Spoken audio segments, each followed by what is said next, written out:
ассалому алайкум дӯстон, хуш омадед ба шабакаи мо. Дар ин навор оиди тозатарин ва муҳимтарин хабарҳо аз ҷаҳони ММА гап мезанем. Лайкро зер кунед, мо бошем оғоз мекунем. чемпиони пешинаи вазни миёна UFC Билол Муҳаммад ба Ислам Махачев маслиҳат дод ки зидди чемпиони ҳозира Ҷек Дела Мадалена чӣ гуна бояд ҷангад.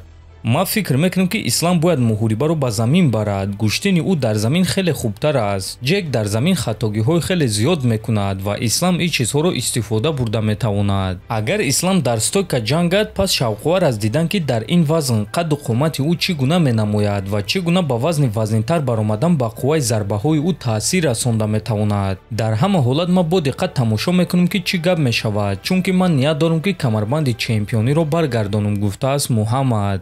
Хотиррасон мекунем ки аз рӯи овозаҳо муҳорибаи унвонӣ дар вазни миёна байни Ислам Махачев ва Ҷек Дела Мадалена рӯзи 15 ноябр дар турнири UFC 322 баргузор мегардад ва муҳорибаи асосии ин турнир хоҳад шуд. шахсоне ки хунукзадагӣ доред, зуд пешоб мекунед, простатит ва дигар бемориҳои мардонагӣ доред, пас ширкати Шифофармо ба шумо ин асали гиёҳӣ бо номи Паҳлавонро тавсия медиҳанд, ки ҳамаи ин мушкилиҳоро бартараф мекунад. ҳамчунин ин асал тестостерони шуморо баланд карда гардиши хунро хуб мекунад ва аз ҳама муҳим, ин асал танҳо аз гиёҳҳои табиӣ тайёр шудааст ва дар таркибаш ягон гуна химикат надорад. барои заказ кардани ин асал ё барои маълумоти бештар ба рақамҳои дар рӯи экран буда занг занед ва мутахассисони ширкати Шифофармо дар ҳамаи саволҳои шумо ҷавоб дода, ин асалро ба ҳама шаҳрҳои Русия ва Тоҷикистон доставка мекунанд.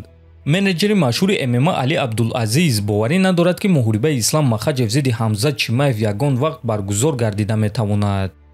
ин муҳориба ягон вақт баргузор намегардад. якумаш ин аст ки Ҳамзат хеле калон аст ва ман боварӣ надорам ки ӯ вазни миёнаро карда метавонад. дуюм, ин бачаҳо якдигарашонро мешиносанд ва онҳо аз як республика мебошанд ва рости гап чунин муҳориба ягон маъно надорад. ман фикр мекунам ки агар Ҳамзат ба вазни ним вазнин барояд ва дар он ҷо ҷангидан хоҳад, пас ана ин кор маъно дорад. лекин ҳамзамон Ҳамзат дар вазни худ кори бисёр дорад. дар вазни ӯ довталабон зиёданд ва Ҳамзат бояд ки зидди онҳо пеш аз оне ки ба дигар вазн баромадан ё ин ки фаромадан хоҳад, гуфтааст Абдулазиз. ва дӯстон, ногуфта намонад ки Ҳамзат Чимаев аз аввал дар вазни миёна баромад мекард, лекин дар чанд муҳорибаи охири худ дар вазни 77 кг вазни даркориро карда натавонист ва баъд ба вазни 84 кг баромад. лекин чӣ гуна ки қайд кардем, бисёри муҳорибаҳои худро дар вазни 77 кг гузаронидааст ва худи Чимаев гуфт ки ҳозир бо мураббиҳои нав ва диетолог кор карда истодааст ва дастаи ӯ боварӣ доранд ки Ҳамзат 77 кг вазн карда метавонад. худи шумо дӯстон дар ин бора чӣ фикр доред? Метавонед фикрҳои худро нависед. мо бошем мегузарем ба дигар хабар.